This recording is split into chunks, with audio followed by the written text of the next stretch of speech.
When I talk about being a ghostwriter, I mean someone who writes something, content, a book for you, but they don't take the credit for it. You don't become a ghostwriter for the credit. Like, if you're a ghostwriter, first of all, you're most likely someone who is quite happy to take a step back.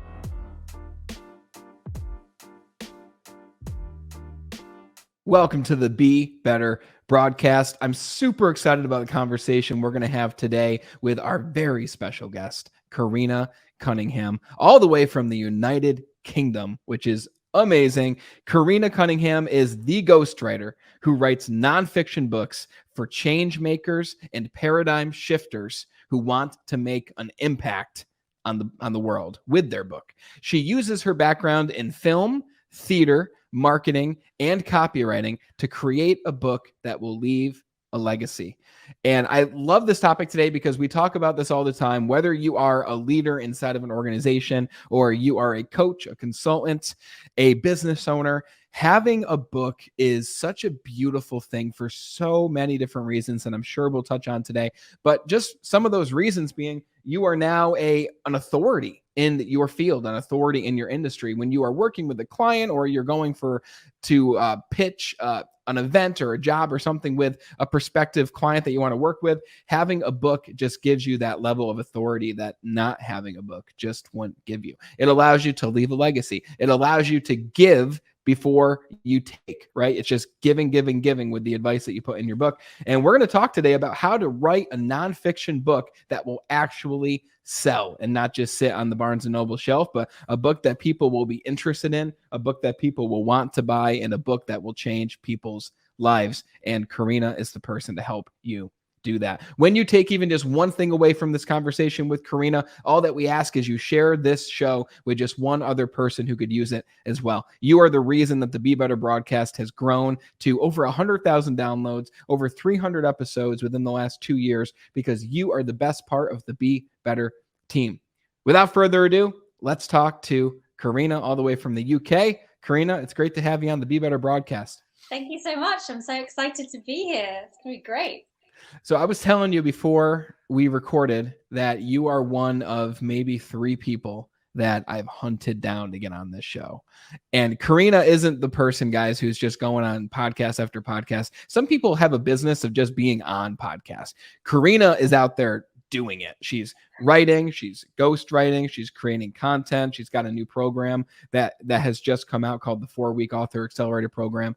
And I have been connected with Corinna now for several years. I see her post all the time. She was there when I first started on LinkedIn, and it's super cool to see how you've grown over the past 2 years, Corinna. And I'm just so excited to have you on. So thank you again for being here.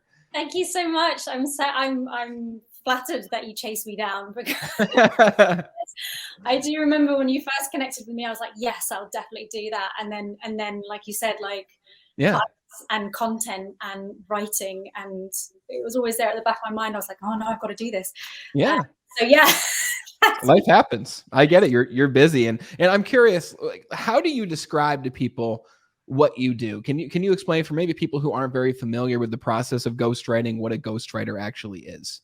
Yeah. So I think people have slightly different ideas of what the word ghostwriter means. So when I talk about being a ghostwriter, I mean someone who writes something, content, a book for you, but they don't take the credit for it, or they don't take the acclaim for it. You would take it. You would take the credit. So what I do is I write books for the client, and the client gets full credit for it. Some clients are more than happy to share the credit, and have a little note and say thank you. But most people, I just do it for them, because at the end of the day, it is all their idea. It is all you. None of it is me. I might guide people and shape people and, ask the questions, but at the end of the day, it is their book. I'm just doing the hard graft of actually typing and thinking so they can get off and do what they need to do. That's awesome. I just want to read for a few people. There's so many books out there in the world that are ghost written that you would never even know were ghost written. So it's really funny. My dad actually said, because this was years ago, he told me this. He's like, my dad's a successful business owner. He's in the construction industry. And he said, there's one book where I was really young and I read it, and it really made a big difference on my life. And that book was a Donald Trump book, actually, which some people might not love to hear, but you're not from the US anyway, so you probably don't mind.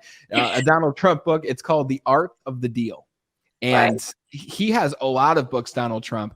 But the thing about him is he really never sat down to write any of them. Every one of Donald Trump's books are ghostwritten. And Yeah. he's been open about that. And he's talked about that. But there's a lot of books that are ghostwritten, like the H.P. Lovecraft book, Harry Houdini, that was ghostwritten. Even Rich Dad, Poor Dad by Robert Kiyosaki was ghostwritten. And I think you've talked about this before. Like, oh yeah, yep, Rich Dad Poor Dad was ghostwritten. And I learned that about probably like a year ago, but it blew my mind because that was like a really huge book that shaped who I am as an entrepreneur and financially and all those things. Like with ghostwriting, like what's a misconception? Like when you start working with someone, what's a misconception that people have, a lot of people have, that you educate them on it and help point them in the right direction? Like, what do people think about ghostwriting that isn't actually true? Yeah, well, first of all, one of the most common things is that people seem to ask me about is like, am I allowed to have a ghostwriter? Almost like first of all, like you said, some people don't even realize that the people that they follow, the politicians, the celebrities, that the people that they admire, most of them won't have written their own book, either because, like we just mentioned, some people just don't have the time to sit down and write it if they're a politician or a celebrity. Like they very well could if they had time, but they just don't. Or there are people who are just naturally, they're better speakers or performers and writing's not their thing, so they get someone in. And so people are really, really surprised. I'm surprised actually at the number of people who I speak to who are like, oh my God, I didn't know that. I'll be like, think of your favorite celebrity who wrote a book. Do you really think that that person could have written that book with the time and the stuff that they're doing?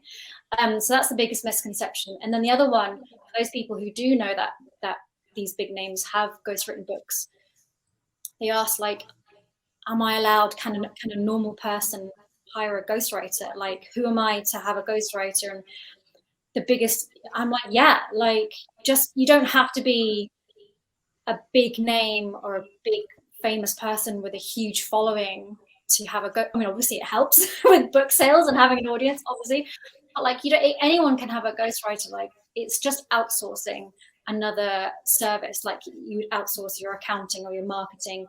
I think people think it's something. I think also as well, like, I think because people, I'm speaking from my own experience, like going to school here and writing, it has this kind of weird prestigious vibe to it here, where if you're someone who can write your own book, it somehow means more, or like you have a higher, you get a gold star for writing your own book, and if you use a ghostwriter, you're somehow cheating. I'm like, no, that's not. It's just, who has the time to write a book unless you're actually like full-time doing it, or someone's paying. Like, if you've got a job and a family and other stuff going on, writing a book can take years. I know I spoke to someone, a potential client who was saying, they'd spent the last 3 or 4 years trying to finish their book. Yeah. And they can write it. They just don't have the time. And I think I'm going off on one now. So what I mean is, yeah, that's the biggest thing. People are like, they wonder if they're allowed to get help with their book, because they hear that only people at the top of their game should hire a ghostwriter. And it's like, no, this is a job that's weirdly been around for like centuries. Like, Roman emperors would have scribes writing their stuff out. So why can't we? It's been around for centuries. Yeah. And this isn't like, you're not like just writing the book and saying, the person says, hey, give me a book on accounting and business, and you're like, okay, great, I'm an expert in that, and you just go and write the book for them. Like, there's a lot of work and conversations and back and forth when it comes to writing, when it comes to having a book ghostwritten for you. So even though you're writing the book for them, they are still giving you the content and the key points and all those things. And I'm sure a lot of people might even think, how can I give and outsource away something as intimate of a book? Because this is something that is put into my voice. There's stories from my life that are told in this book. Like, how can I possibly give that to someone? Could it possibly come out in a great way? And I just wanted to put on the screen here kind of a review that someone gave you for the work that you did for them. So to put anyone at ease who might be like, will this still be written in my voice? Like, yes. And for those who aren't watching, I'll read this. This is a review that was sent to you. And this is a long process, I'm sure. And maybe you can tell us how long it generally takes to get a book out in a second. But this message says, "Hi, Corinna. I finally managed to find some time today to read through the manuscript. I love it. As I've said before, you have an uncanny knack to write it exactly as I would say it or write it myself. And I really like the way that you've weaved in the case studies and so on and so forth. There's more that's written here, but this was a person who I'm sure was maybe unsure of how it would be written in their voice, if at all. And they got the manuscript and they were very happy about it. So Yeah. that's super cool. I want to ask you because, and then I want to talk about like what actually goes into a book that sells. But I want to ask you, when it comes to what you do, I'm sure that if someone's not giving you credit, and you've got to be a special person to do what you do, because I love recognition. I love getting credit for work that I've done.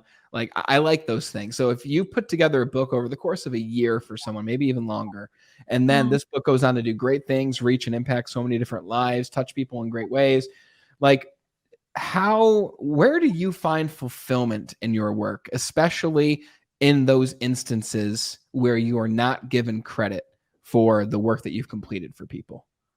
Yeah, it's a weird one because when people ask me that, they're like, "Are you sure you don't like? Why don't you want credit?" And I do wonder that myself. I'm like, should I actually should I be asking more? Am I doing something wrong? And the weird thing is like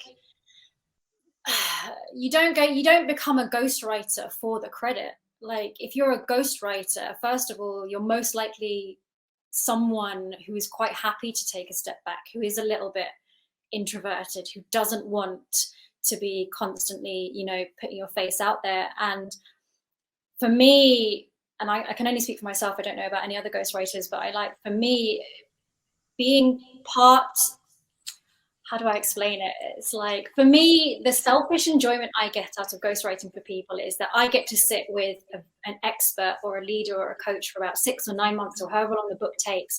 And I get to basically, because it's still their ideas and it's still their work, I am interviewing them for the content and I'm learning as I go. So I'm getting free learning, free training, free expertise. I get to ask these intelligent business people everything that I could possibly want, one-on-one, once a week, twice a month, whatever, for months. That's what I get out of it. I get to learn. I love learning. I love to pick people's brain and ask people how they do, what they do, why they do it. So by the end of the thing, like, it sounds really weird, but like, I've got what I need. I've got my fulfillment out of it. I've learned something new. I've interacted with someone who's at the top of their game, who's, has a lot to offer. And I'm just excited to be part of their journey so that when they send their book off to get published, it's just a really exciting feeling for me to know that, like, we've made this little baby and off it sounds really weird. We've made this little baby book and off it goes to school. And it kind of feels like that. So, it's like being a bit of being a proud parent. I've been like, we've created this magical thing. We worked really hard on it. I've picked their brains for so long. By the time we finished working together, one client, actually the client who wrote the testimonial, he said, he was like, after every interview session, it was like a therapy session where Wow. I asked so many questions and I was like, but why are you doing this? And how do you do this? So by the end of it, it's in a really good place. And I feel confident enough that as long as the client's happy, that's kind of what I need. And to be honest, the clients that I work with, they should get the credit for the book. It's not my book. I may have content and turned it into a readable format, but it's the client. They should be getting the credit for it. It's their ideas, it's their teachings, it's their life story. Why should I get the credit for what they've spent 10, 20 years going through. And as long as they're happy with my work and they're happy with how the book has turned out and it honors their story, that's all I need from it. And if they want to credit me, great, that's fine. But I'm not going to be grumpy about it if that doesn't happen, because I knew that was the deal going into this job. So yeah, it's a strange one. And I can get credit in other things. That's fine. I'll find other ways to get credit for things. But yeah, I've never really described it as a baby making thing, but it is kind of like that. Yeah. And you get to download all this information at the same time. Like to me, I always say an expert is simply one person who is one step ahead. Right. So if you know one step further than most people in that thing, then you can be considered an expert in that topic. So it's really cool because it sounds like you've actually become an expert in a lot of different topics over the years by doing this. It's really, and this is it. Like before I became a ghostwriter, I was one of those people who would be like, oh, I want to take a course in this, or I want to get a master's in this, or I want to, I would always be really curious. And I have this thing about, like, I have to understand things. I want to understand. So, but master's degrees cost tens of thousands of pounds, but I was like, I want to learn. So it's a really great kind of neat shortcut for me to be like, great, I get to spend 9 months with this expert in psychology or whatever, and I get to learn everything and go to bed knowing that I'm actually giving back in a way. It's a good kind of transaction that we've agreed on. And then I can go to the pub with friends and be like, did you know what I learned today? I learned this. I can You're be that. paid to learn. Most people are not paid to learn. You are, which is great. amazing. I'm like, perfect job. But yeah, it's great. And the people, luckily so far the clients that I've worked with, they've all had very different, very interesting things to offer. So it's been really great to work with them so far. So yeah, that's huge.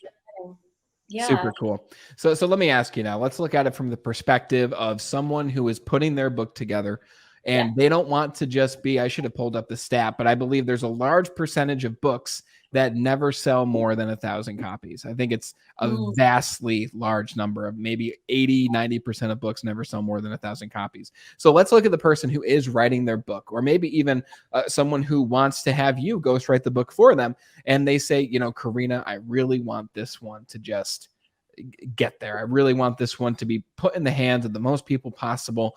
When you're thinking about, let's take a look at writing a book as if you're baking a cake, right? When you're baking the cake, you've got all these different ingredients that make it an extraordinary cake versus just like a dollar store cake. So what goes into a book that will sell versus a book that never sells more than 1,000 copies? So writing, that's like asking how to make something go viral. Like it's such a difficult, there's so many moving parts. So first of all, I will say that, it's like trying to find that magical thing. And what I can offer, or what I suggest, is first of all, to really think about, because there's so many books out there, the market is so saturated. A lot of people are writing books these days and creating content constantly. There's so much out there that I guess it's kind of what everyone's saying these days is like, what is it that you can offer that's different to what is currently out there? Like if you're writing a leadership book, there's so many out there. What is the hook? What is the new, fresh perspective that you can bring that hasn't been discussed before? And and like, what is the hook? What is the easy to grasp concept that's going to tell people, right, if you read my leadership book compared to someone else's leadership book, you're going to get this new idea, perspective, approach that hasn't been done before, or it's just going to land with you better. And as well, you've got to think of it like, I tell a lot when people come to me and they want to sell a book, most people, I have to tell them, like, you're not, unless you've already got an established audience, unless you've already got a big mailing list or number of people that you can kind of pre-sell to, it's going to be very hard to make $1 million from your book. So you have to be kind of realistic about, okay, why are you writing your book? Readers are going to kind of, just like with any content, people kind of know if you're writing a book just to not really help for your own personal gain. You've got to really give something in your book, which is why you'll find, it's why memoirs do really well. It's that vulnerability. It's that sense of a lived experience that no one else has. So it's like if you're wanting to write a book that is going to sell well, you've really got to think about. You've almost got to kind of put your commercial hat on, your marketing hat on, or if you're a business owner, you put your business hat on when it comes to this book. What is it that you're offering in this book that no one else has done yet? Or what way can you communicate it? Is there a different way? So, are you perhaps, I was speaking with someone the other day about, he was talking about writing a business book, but someone had written a business book, but it was all with pictures. It was like a visual business book. And it was a very exciting way of communicating something that could be quite dry in an interesting way. So it's like, what can you do, or what way can you communicate your expertise in a way that is going to be more engaging and exciting than before? And some people put it into a narrative, some people make it visual. Like, what can you do that's going to be the USP of this particular book? And kind of reverse engineer it in the same way you reverse engineer any product or service that you put out there. It's a tough one, and that's why I'm not a publisher or a book marketer, because that is a really difficult thing to achieve. But I think for anyone, especially like even if you go to a traditional publisher, they're still going to want to know, like, what is the hook? What is the unique thing that we're going to be able to market this on? If you're just coming out with another leadership book or how to build a business book, great, but there's a ton of them out there. So what is it that you can offer that's going to be different? Yes. Or exciting or fresh or whatever. And admittedly, that gets harder and harder to do the more books that are out there. But at the same time, there's all sorts of things that you can bring into it. Like, I've noticed recently in a couple of nonfiction business books that I've read, I have a massive to read list. And so I have some books on there that were published like 10, 15 years ago that I'm like, crap, I need to read that. I'll read it, and I'll realize that I've read a book that has come out 10 years later that has built on the ideas of that original book. Oh. And so, but they've both sold really, really well. So I can see this idea of like, you don't have to come up with something completely original. It's impossible to be completely original.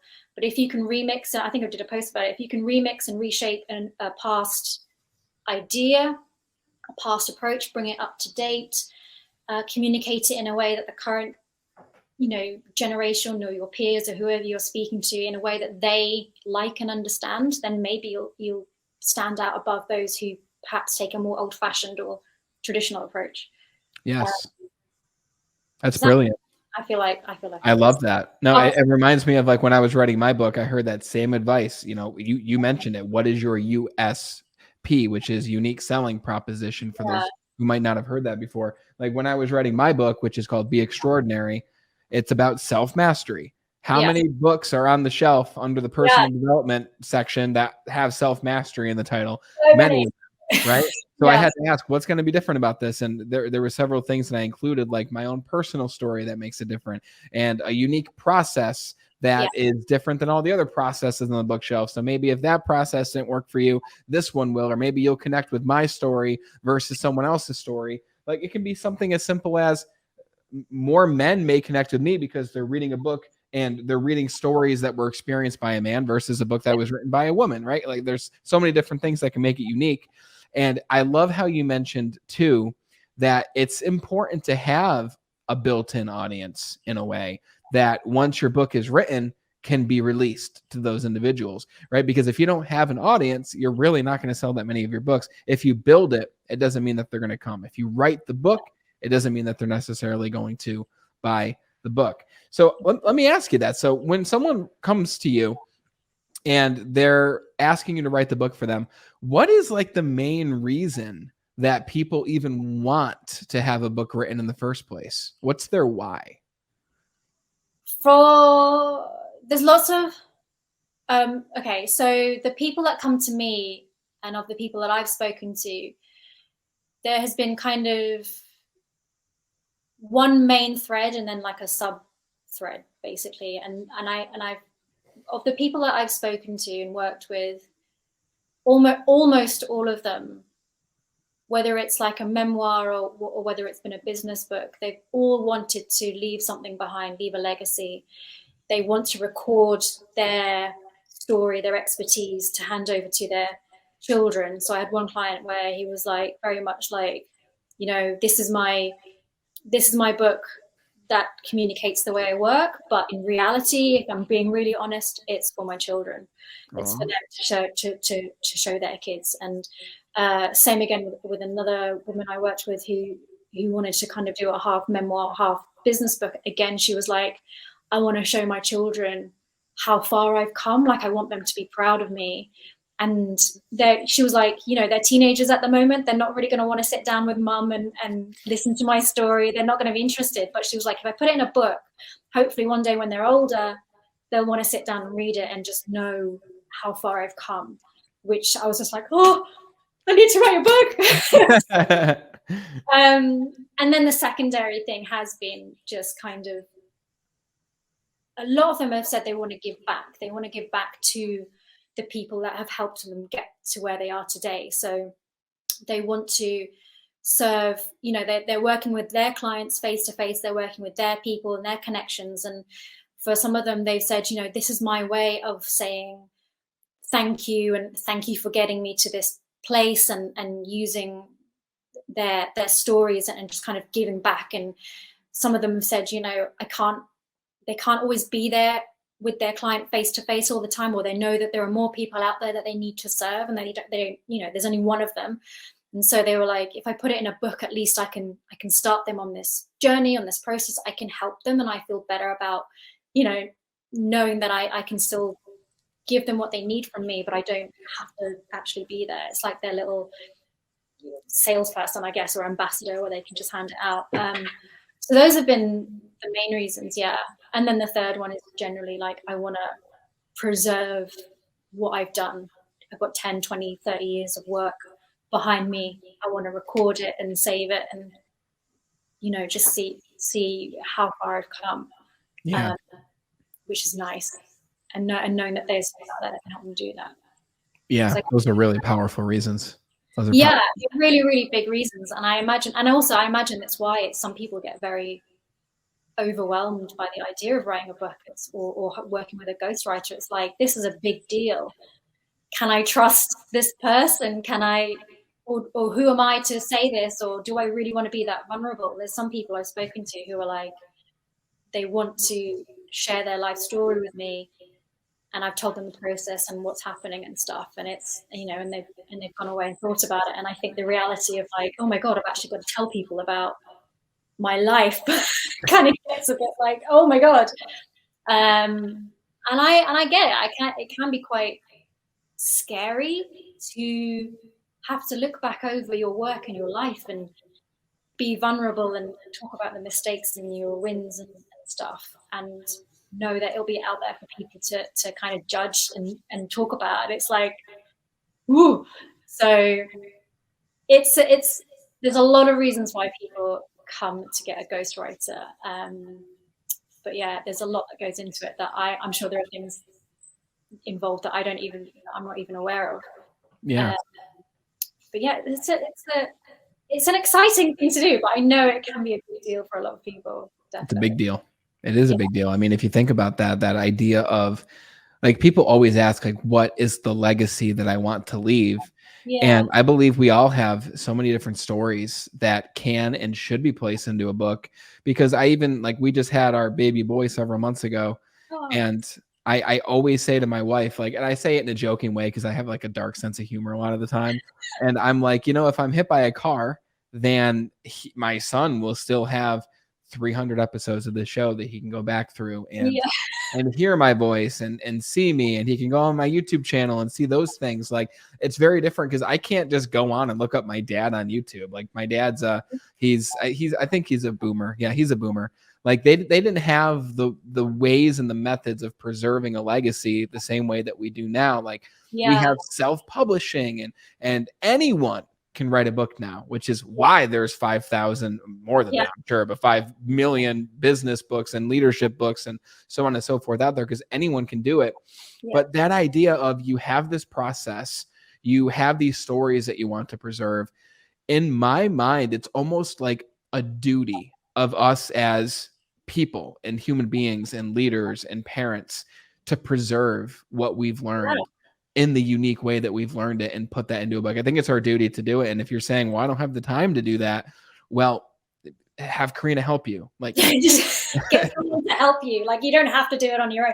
No, I completely agree. I think it's something humans have been doing it for, cave paintings, leaving behind drawings for their kids. It's nothing new. It's not like you're suddenly reinventing the wheel.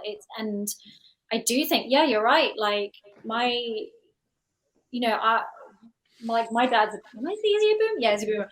And he's embraced, taking videos on the phone and sending us, random clips. But I know he wishes he had pictures and story. I think he has like one cassette tape of his dad, my granddad's voice, somewhere where they recorded like a game that they played as kids. But I think that's like the only recording he has of his voice. Wow. Whereas, and he's really into like collecting family heirlooms and letters and stuff. So we've got letters from ancestors from like 1865 or something that he's managed to like track down. Yeah, he's really into like his family tree stuff. So somewhere in my parents' house, we've got letters and letters of things that our ancestors have written, dated 1865, 1890. Like, it's crazy. And we're still reading it now. And it's like, isn't that what you want to do? Like 100 years from now, wouldn't you want someone in your family to be able to open a book written in 2023, and it's now what, 2123, and it is leave a legacy. Like, why wouldn't you? You have to do it. Like, just do it. just do it. I agree. Just do it. Basically, I agree with that. Yeah, I think. So let me ask you, I asked you a question before we even, I mentioned something before we even started recording, but I think it's a really important topic. And I'm curious to see if we see it the same way, but I doubt that's the case because you live in this world of authoring. When it comes to the marketability of a book, I was mentioning, if I'm walking by a bookshelf, which book am I more apt to pick up? And now I'm thinking, well, I'm not like every person who walks by that bookshelf. Everyone has different reasons for going to pick up a book that day. Yeah. When it comes to, you even mentioned earlier that memoirs can be really, really successful because of the authenticity and the vulnerability that are inside its pages. Now, is there like a way to, how do you combine a memoir in a way where it will be picked up by people who, I guess what I'm trying to say is there value in writing a memoir if you don't have a giant audience that knows who you are, if you're not a celebrity, if you're not a giant name in the world, like, or is there more merit in writing a how-to book when it comes to selling a book? I think that's a difficult question. I think, okay, this is what my gut's saying now, and you can fight me on this. This is just me. I think it really depends on your personal goals as the author. So some people want to write a memoir, and the goal isn't to sell lots of books. The goal isn't to, it's just to reach. I remember speaking to a potential client a couple of weeks ago who was interested in writing his memoir because he had been diagnosed with ADHD later in life. And he just wanted to write a memoir, not for sales, not for profitability, but just to let other people know who was in the same situation as him about, oh, my life I finally get why I did all these things, and wanting to kind of give, like I said, to give back. And so if you understand that your goal is to write a memoir just to reach the right people who need to read the book, then sales and fame and money shouldn't ever come into it. It's just knowing, you should, if you're the kind of person who just wants to reach another person, just having that book out there and letting it do what it needs to do should be enough. If you are writing a book, a memoir, and you do want it to be for profitability and for sales, then I think you would have to have that you would have to find a unique way or a unique way to communicate that. And so some people have started writing is it this one? Well, just if it meant like picking one specific moment in their life to communicate. So rather than doing, lots of it, just like picking a moment and focusing on a particular obstacle that people can resonate with. But I do think it really depends on your personal goals. And if your goal is to get loads of book sales, then I think you've really got to think of it from a business entrepreneurial point of view, like, get your audience up first, like make sure you're in the right position first, and then write the book, rather than hoping that the book is going to do it for you. Because I wish it could, but from my experience, that's not how it works anymore. It's very, very difficult to have a best-selling book unless you've already got an audience. So you want to do it for, I keep pushing my hair the wrong way. The camera's backwards. If you want it for sales, I would say, reverse engineer it. Get your audience up first. Get your story familiar first. Pre-test your memoir story through your content and through your emails and through the stuff that you're already putting out there. How are people responding? Are they asking you to tell more of the story? Are they asking you, I really like that post where you talked about that thing. Can you tell me more about that? Then you'll know, okay, there's some weight behind the story and maybe I should write a memoir. But I always think it's a bit short-sighted to just put your memoir out there and hoping it will make loads of money, because people have so much to choose from today. Like, why should they, and it sounds really mean, but why should they choose you over someone else? It's true. So unless, it's that branding thing, isn't it? It's like, get your branding up, get your audience up, get them to a place where through the content and the work and the strategy that you've done, okay, this story is going to sell better than this story, or this part of my history is going to be more interesting than this thing. Be very strategic about, okay, if you are going to write a memoir, make sure it's focused on the right parts of whatever it is that you want to talk about. And don't just, because I think that's when people get really disappointed and where they have a misconception whereby, like, I'll just write a book and it'll make loads of money. Maybe 100 years ago, sure, maybe, but like now the internet content, people have more than enough content to choose from. So make it easy for them to want to pick up your book and think about it strategically. It's one of the first things I ask about when I get on a call with anyone. It's like one of the first things I ask is like, what do you want to do with this book? What are your goals for this book? How are you going to know it's going to be meeting your goals? And some people will say, I don't want it to make loads of money. I just want to do this for me. Very rarely actually have I had anyone say to me, I want to make $1 million. And if I do have anyone who comes to me and says, I want to make $1 million with your book, I'll be like, let's rethink this, because I would love to be able to say that I could write a bestseller for you, but it is like trying to ask someone to go viral. Yes. Viral. I'm like, how? It's like anyone in marketing will know this. It's like if someone comes to you and say, do me a post that'll go viral, you'd be like, it's so hard to do. There is no magical formula for it. It's just at the right time and the right cultural thing, and it's just so many parts. Exactly. All you can do is just be very deliberate and intentional about what your book is going to do for the readers. Mm-hmm. Because they're, at the end of the day, they're the ones that are going to make or break your book. Yes. They're the ones who are going to talk about it and say, this was a great book, this changed my life, or it was a bit meh. Like, So you kind of have to reverse engineer your book and really, and again, like I keep saying, it's,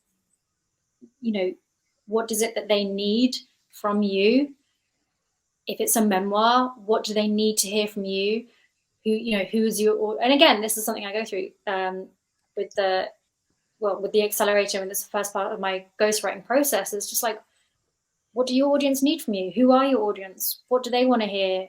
What don't they want to hear? Like, what do they think they need but really need? And what, all of these kind of things go into it. So it's way more goes into it than just putting words on page. Sure. Which is why I think people like kind of start writing and they go, oh my, and I'm sure you might have found this. When you're writing, you're just like, oh, hang on, this isn't quite what I thought it was going to be like. Yeah. Especially I'm like a really structured and organized guy. And when I started to write my book, I actually set out to write a very short ebook. Yeah. And I started writing and I thought, I kind of enjoy this. So why not make this my first book? So I spent the next 4 months and just put together my first book. I wrote every day.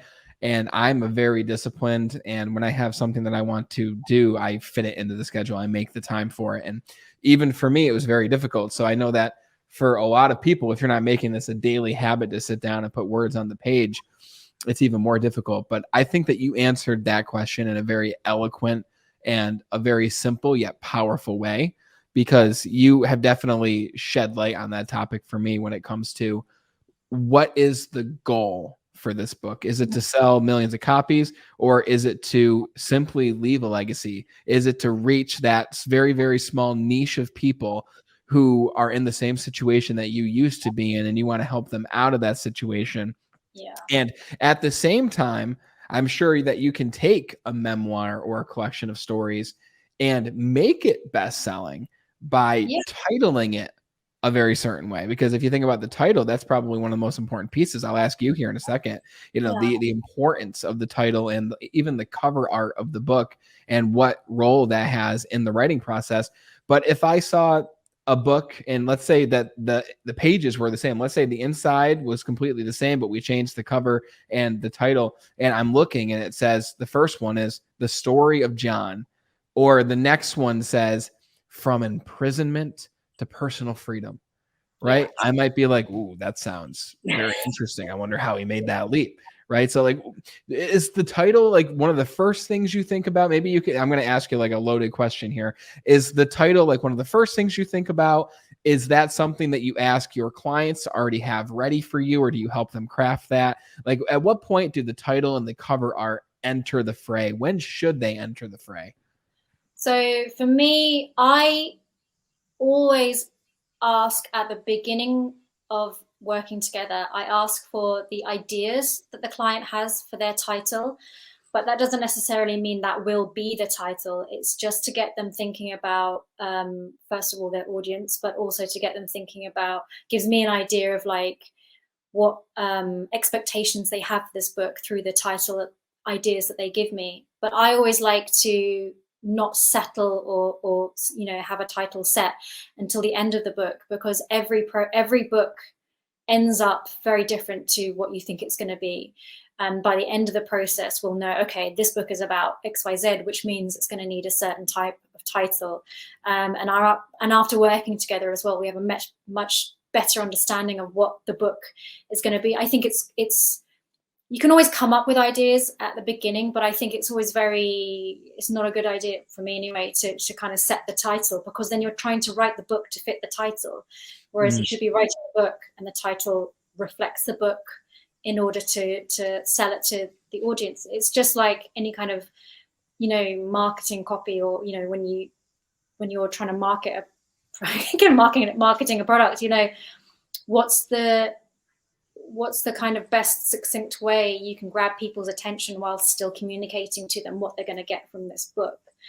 And again, that's where the cover art comes into it. Like, so I always say, the cover art comes in after the book is done. And you can go to a professional for that and speak to them about what kind of imagery you want for that. And they'll be the expert in that, and they'll make suggestions as to what's currently trendy, what's kind of most eye-catching. But I always think, in terms of the book, I always like to think of it working from the inside out, because that way the book can mold and turn into what it needs to be. And then you put the nice packaging on top. Once you know what it is that you're selling, if you're trying to make, if you really love some cover art and you've got a great title, then you're always kind of trying to force your book into this kind of box that you've set for it. You should try and do it the other way around. And as well, there's all sorts of, it depends on the style and what you want to communicate, and how there's a lot that goes into the title. It's it's very careful copywriting almost. It's like, what specific words are you going to choose to make people stop and look and want to pick it up? Yes. And it's I remember at the end of one project just coming up with like a whole bunch of different potential titles for the client, like 10 or 20, and they were all just slightly tweaked and slightly, like, it was just, it's so hard to pick the right title for your book. But yeah, it's a difficult one. Yeah, it's an art. It's an art. It's definitely, and I always leave it to the client, because at the end of the day, they've got to be happy with their book and want to be happy with the title. Yes. We try to offer as many suggestions as I can, and make suggestions to make sure it's clear, make sure people understand. Because there's I don't like this. I don't know if they do it with books anymore, but I do remember there used to be a trend of having really obscure titles, and you were like, well, what does that mean? I don't know what this book is going to be about. Like, I have to work hard to figure it out. So make it clear, make it simple, but also exciting and interesting. Yes. Or a movie poster or something. Totally. And if you have, speaking from the marketing side of things, if you have the audience, or even if you don't have the audience and you just know who the person is you're looking to reach, you can ask that exact person, hey, would you read a book titled this? Or, hey, out of these 5 different covers, which one would you be more apt to pick up and read? Which one looks more interesting? What's one that you would actually buy from the store? And you could even run a Facebook ad, and you can put out 5 different titles and say, which one would you buy? You can use cover art. There's a lot of different ways to test without just shooting for the wind and just trying what you think will work best, because what you like might not be what your client or your audience or the people you're looking to reach will like. It's doing your research, as with anything. It's making sure you speak to the potential audience and asking what's going to reach them, and just making sure that you're not just kind of doing what you like, because you're not in the same position as your audience. I mean, you might have been at one point, but you're in a different position now. And so they're the only ones who can really tell you what's going to work for them. So yeah, do your research, take the time. Don't rush it. Although I know some people want to, because they want to get it out and it's so exciting, but like, no, just take your time. It's okay. Exactly. This is legacy. So it's going to be around for a while. So you might as well take your time and make sure it's exactly what it is you're looking for. I think so, yeah. And there are ghostwriters who work quite quickly and some who work quite slowly. And I'm the one who just likes to take the time to make sure it's working. And because I'm like, if this is your first book, there are some people who have the mind of like, no, just get it done and get it out there, and that's enough. And just knowing it's out there, and I can write a second or a third book and improve on it. But I've always been of the opinion that if this is your first book, and this is going to be the first time that they're interacting with you and your ideas and how you communicate, don't take shortcuts with it. If this is the first time they're going to meet you, put your best foot forward, as you would with anything. Don't rush it. Don't just plonk it out there. But if you want to, that's totally fine. But I'm like, totally fine. If that works for you, great. But I'm just like, no, you're putting so much work into it. Why wouldn't you allow yourself the time for it to just, breathe and absolutely don't work yourself into the ground for it. Yeah. That's my job, basically. That's me. I'm the one who's supposed to be doing the late nights. So you can actually sleep. Sure. So I'm really curious to hear how you answer this, because I could ask you, we could have an entire additional conversation about, okay, now we have this theory and philosophy about what goes into a best-selling book, what a ghostwriter is, who it's right for. And now we could talk for another hour minimum of, okay, so how do you now begin to write this book? What is your creative process? What is the outline that you create? All those things. But if I had to ask you, from all the time that you've put into your craft and what you've learned over the years, what is the one part of your creative process that you came into from experience that you could share with someone to help them better craft their book? Like, is there maybe a secret that you've never really given to people about, I specifically do this in order to make the writing process easier for me, pack an extra punch, or make it even more unique? Is there like one specific thing that you do to make it that much more special? Oh, that's a tough one. I mean, there is, but it's like I've never actually had to articulate it before. So this Do your best. You've done great. This is going to be a challenge.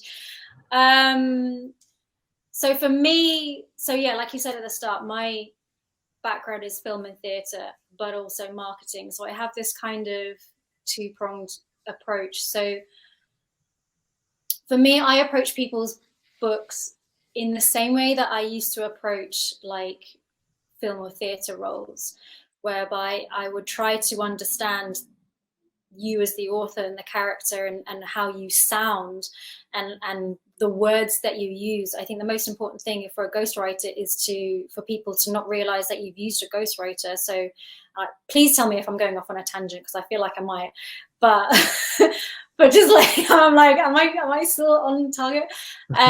So when I try to, yeah, so I approach every book as if I'm approaching almost like a role. So I look at like, what does this client sound like when they talk, which is why we do so many interviews before we even start writing. There's a whole month where we're just talking. Wow. So I can hear your character basically, like who, and I approach it from a theatrical almost point of view. I'm like, okay, what is this?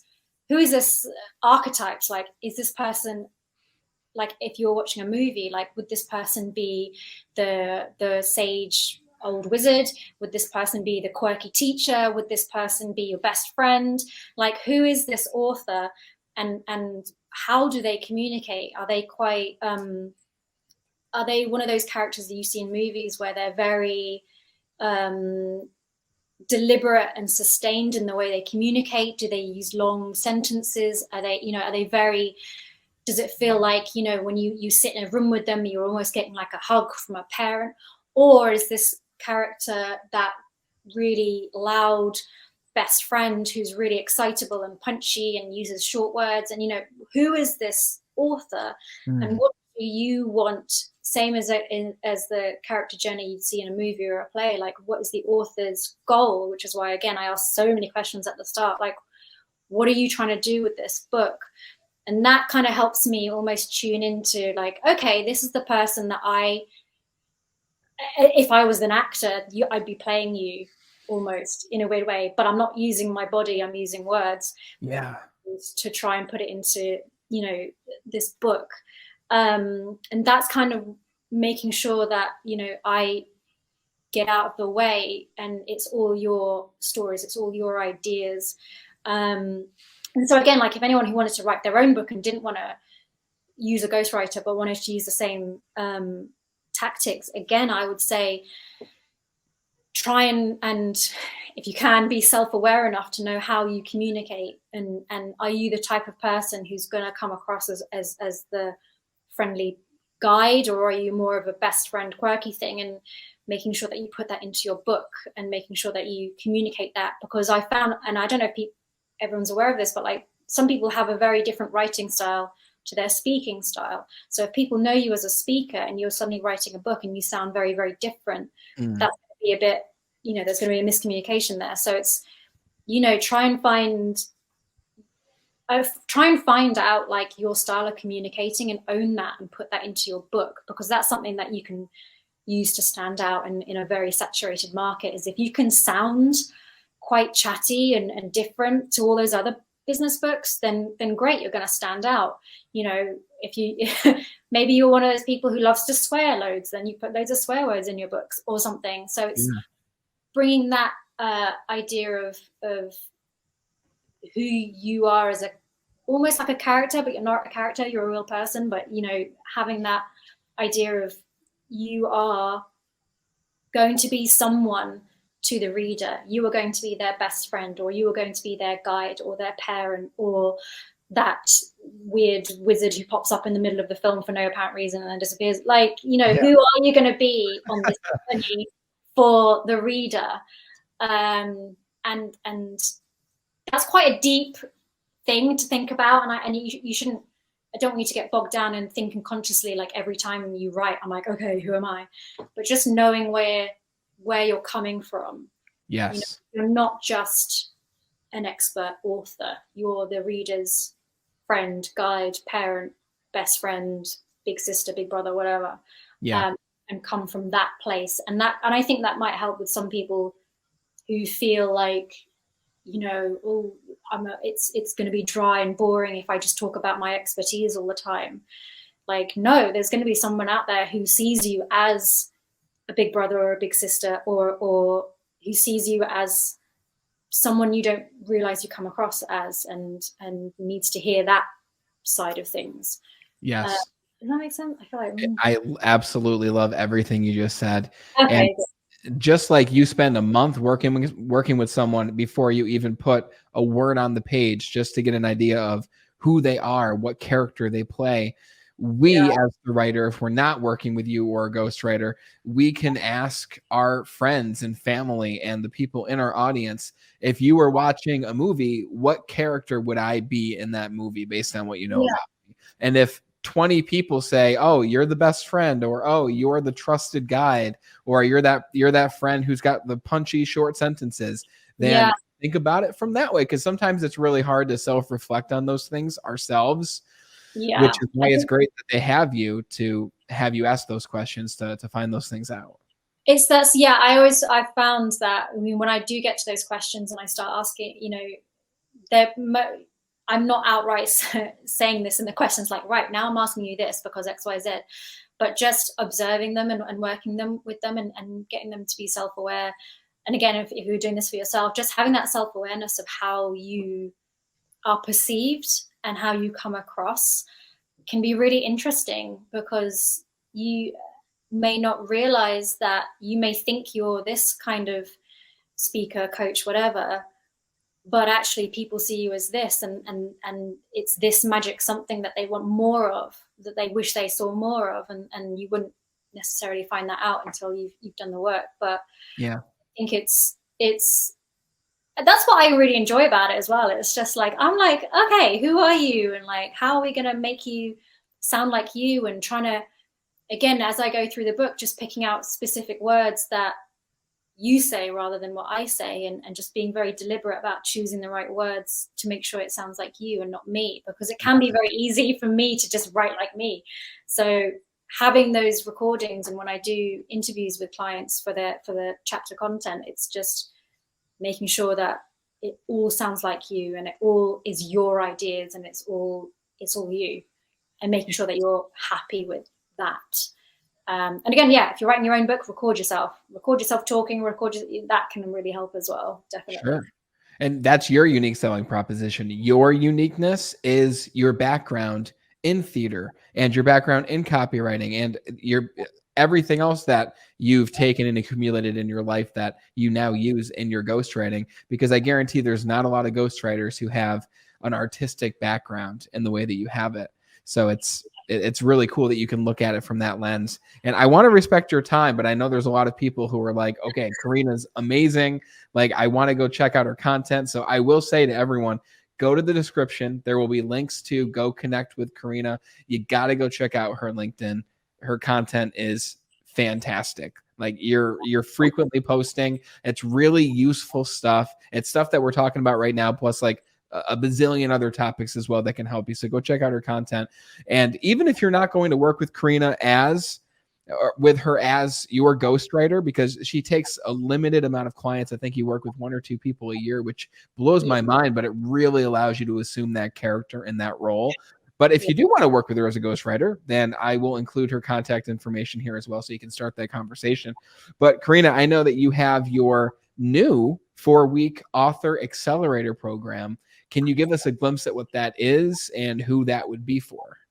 So that would be for anyone who is kind of in that weird space where they don't know if they need a ghostwriter, if they don't know if they want to write it themselves, but they aren't, still indecisive, still kind of trying to figure it out. So the 4-week accelerator is basically a kickstart. It's a jump start for you to start seeing what the foundations of your book could look like. So it's basically, it's the 4 weeks where we go through, again, like I just said, we go through everything that you need to know to lay the foundations for your book. So it's 3 to 4 Zoom sessions where I will basically discuss with you and workshop with you who is this for, what's going to happen, like what's the structure going to be, why is the structure going to be like this, topic, content, voice, tone. We'll figure out, okay, what character are you going to be in this, who's going to be the villain in this book. And I don't mean actually like a bad person, but like what is the obstacle that you're trying to like help people overcome. Like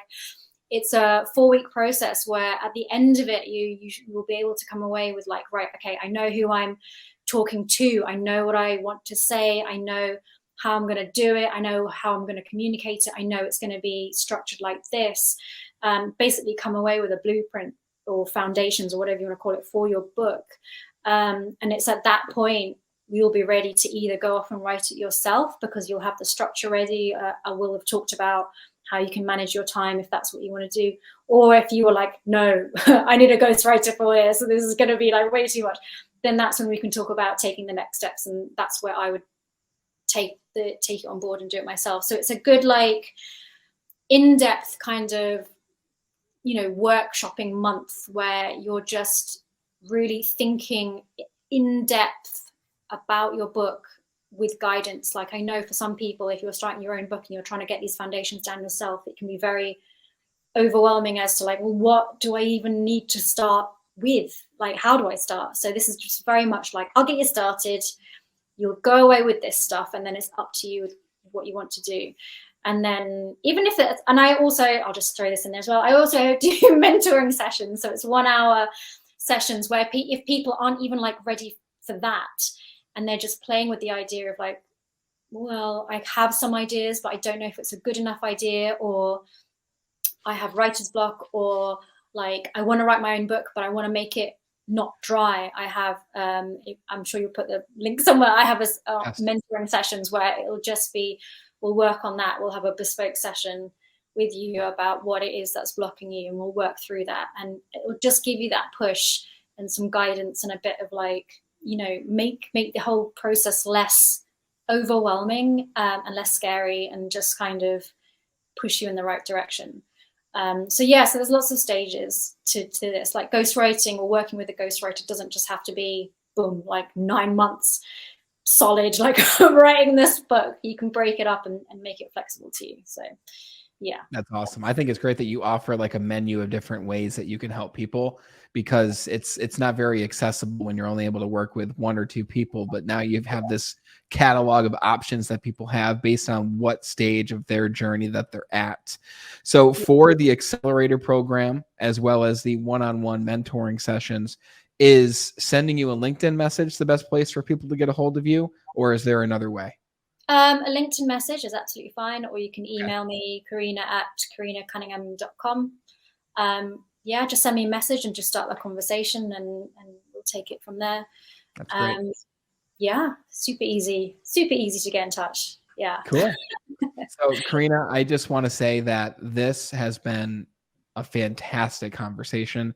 I've had a lot of fun. I have been a fan of yours for a long time now. And I just want to make sure that I say this, and you know this, and I'm sure you already do, but you are a very special person who is making a large impact on the world, because you are a creator of legacies for people. I mean, if you think about what is the most powerful thing you can do for someone else, what is the biggest gift you can give someone else, it's telling their story in a way that reaches more people, and telling their story in a way that even is able to be descended down to their next family members and their children and grandchildren and so on and so forth. So what you do is very special, and I'm really glad that we were able to encapsulate this moment together to share what you do with everyone else. So thank you. That's really lovely. That's really nice. Thank you very much.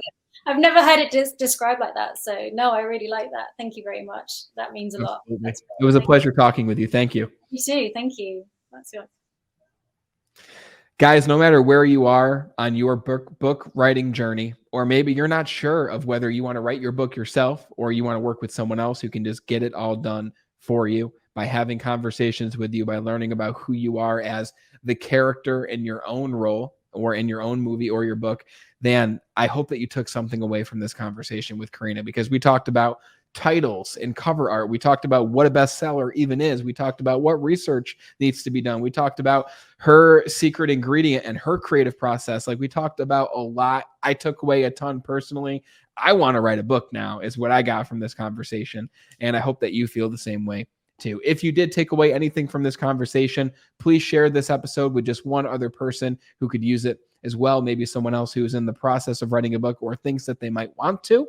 And be sure to go check out the description to find Corinna's LinkedIn profile, her email, as well as any other relevant links that'll help you out to connect with Corinna.